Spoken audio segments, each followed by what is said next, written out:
Bismillahirrahmanirrahim. Assalamualaikum warahmatullahi wabarakatuh. Halo semuanya, kembali lagi dengan saya, Dr. Hewan Sri Wahyuni.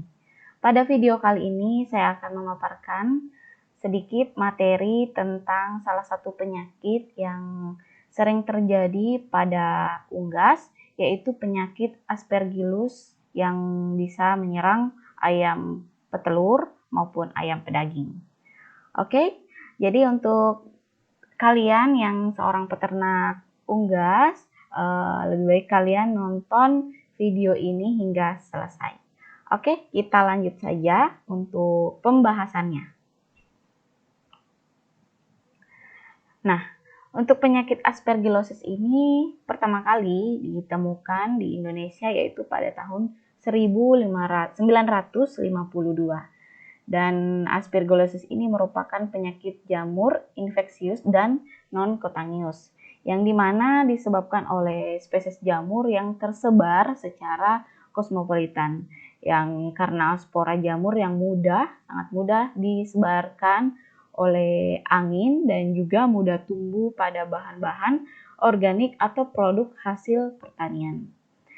Nah, penyakit Aspergillosis ini menyerang saluran pernafasan yang disebabkan oleh infeksi jamur dari genus Aspergillus. Dan penyakit ini sering menyerang khususnya pada ayam petelur, ayam pedaging, kalkun, burung liar, dan burung dalam sangkar. Tapi juga dapat menyerang seperti ruminansia besar, sapi, kerbau, dan juga ruminansia kecil, kambing, domba. Dan juga beberapa ditemukan pada hewan kesayangan seperti anjing dan kucing.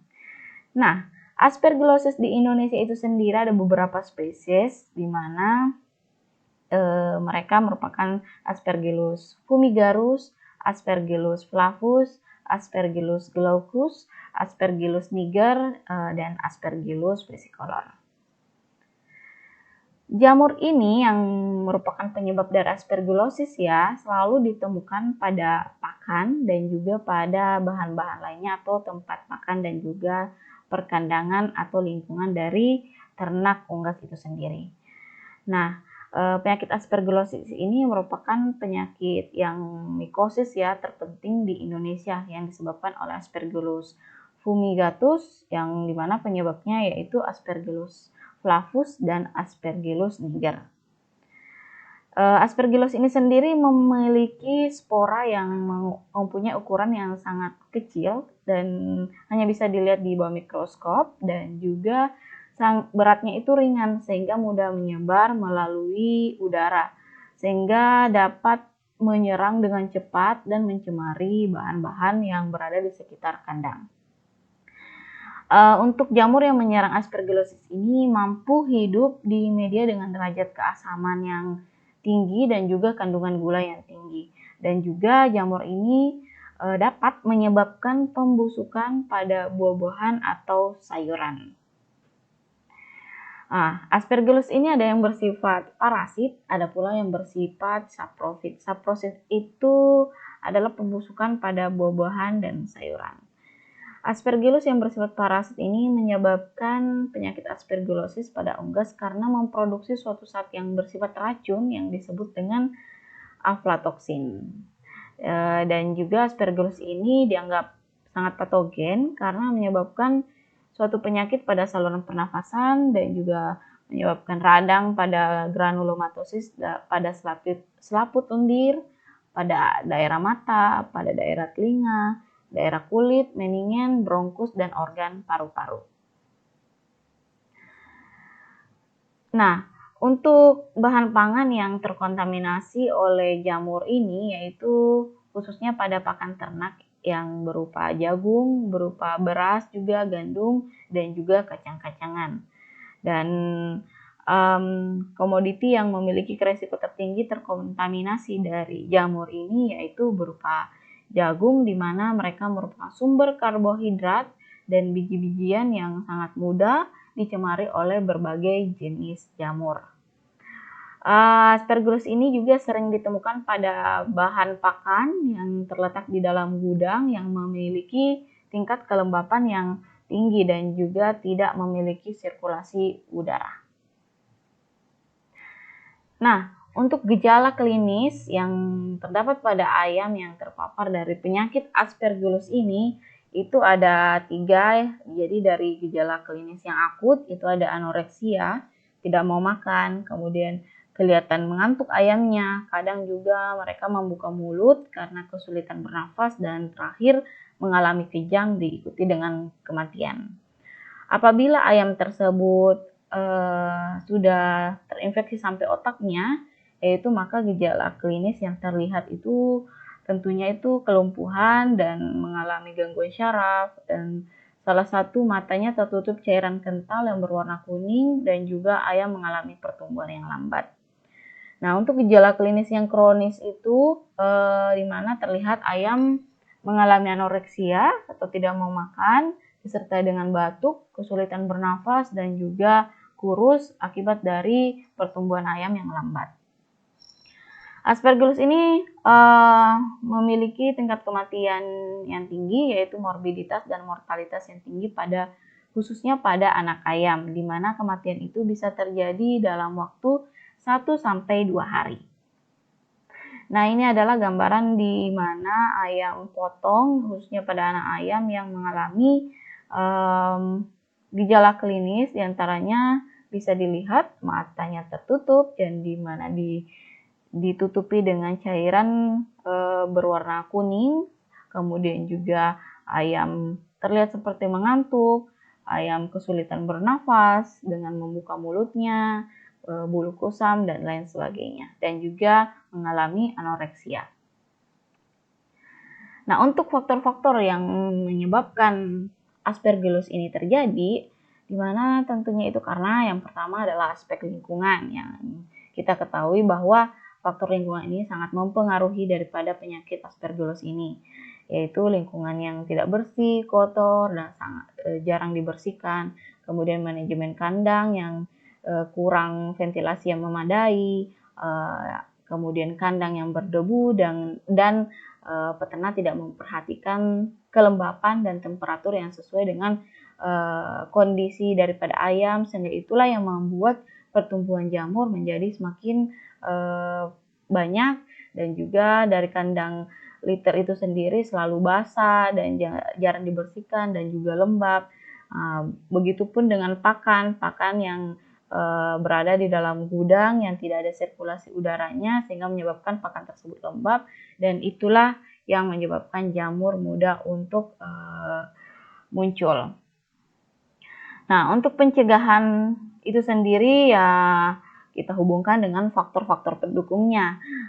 Kalau misalnya faktor pendukungnya seperti yang sudah saya jelaskan tadi, bahwa dari faktor lingkungan, pakan, dan kandang, berarti yang harus dilakukan yaitu adalah tentunya menjaga kebersihan di lingkungan kandang itu sendiri, dan juga selalu memperhatikan pemeliharaan kandang, pemeliharaan pakan, pemeliharaan peralatan kandang agar tidak mudah terkontaminasi oleh jamur, dan juga apabila ada pakan yang sudah terkontaminasi, makanya harus dibuang agar pakan tersebut bebas dari jamur.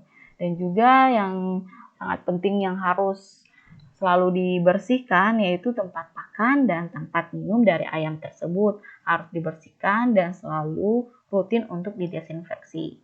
Dan sekam yang digunakan harus dalam kondisi kering, bersih, dan segar.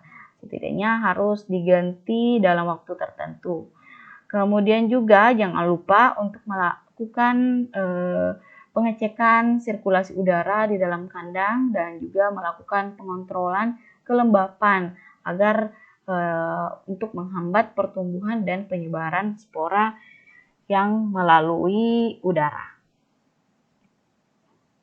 Nah, untuk hewan atau unggas yang menderita aspergillosis ini itu dapat dipotong dan dikonsumsi setelah bagian yang terkena itu dimusnahkan. Nah, untuk bagian yang terkena itu dimusnahkan itu bisa dengan dibakar karena dapat menjadi spora, dan juga jangan lupa untuk melakukan desinfeksi pada tempat pakan dan tempat minum dan area perkandangan. Nah, ini adalah organ yang telah terpapar dari aspergillosis ini, di mana ada paru-paru, ada jantung, ada hati, ada usus, dan juga ada ginjal.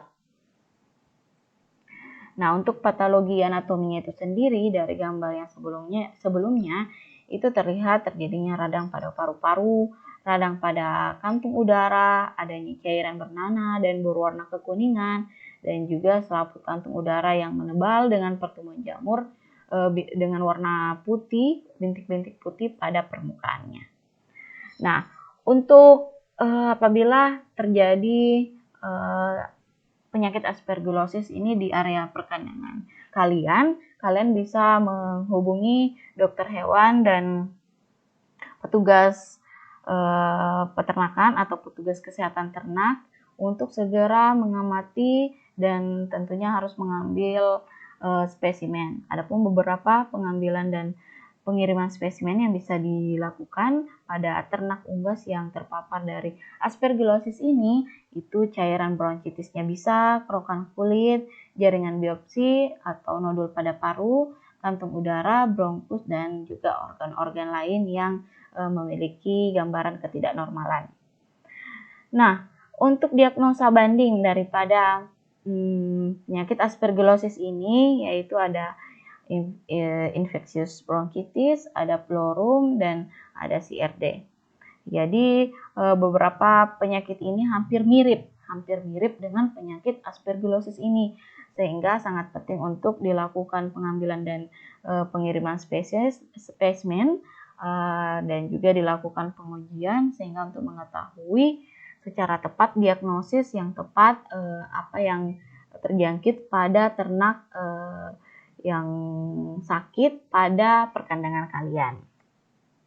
Nah, untuk pengobatannya yaitu kembali lagi saya sarankan jangan menggunakan pengobatan yang abal. Kalian harus menghubungi dulu dokter hewan setempat dan petugas kesehatan hewan atau petugas peternakan di daerah kalian masing-masing sebelum menggunakan atau memberikan pengobatan. Jadi yang pada umumnya pengobatan yang diberikan itu ada amphotericin B, flucytosine, ketoconazole, itraconazole, dan terbinafin. Dan untuk vaksinasi pada sampai saat ini belum ditemukan vaksinasi untuk penyakit aspergillosis ini. Yang hanya diberikan sampai saat ini adalah antibiotik. Namun pemberian antibiotik ini tentunya tidak boleh melebihi jangka waktu yang telah ditentukan karena pemberian antibiotik ada jangka waktunya sehingga tidak boleh diberikan secara terus-menerus.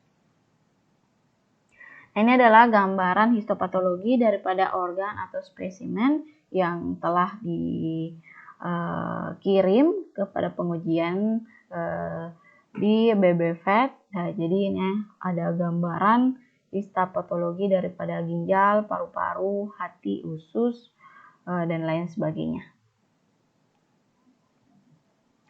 Baik, itu dia yang mungkin bisa saya sampaikan pada video kali ini. Adapun referensi yang saya ambil pada pembahasan kali ini itu jurnal dari isolasi dan identifikasi aspergillus pada paru-paru ayam yang dimana diteliti oleh Ratih Novita Praja dan juga Aditya, dan juga saya mengambil beberapa materi dari Aspergillosis PDF. Mungkin itu saja yang bisa saya sampaikan, semoga bermanfaat. Jangan lupa like, share, dan subscribe. Kita akan bertemu lagi dengan video-video selanjutnya terkait pada kesehatan hewan, penyakit ternak, dan edukasi-edukasi terkait dari peternakan. Baik, sekian dan terima kasih. Wabillahi taufik wal hidayat. Wassalamualaikum warahmatullahi wabarakatuh.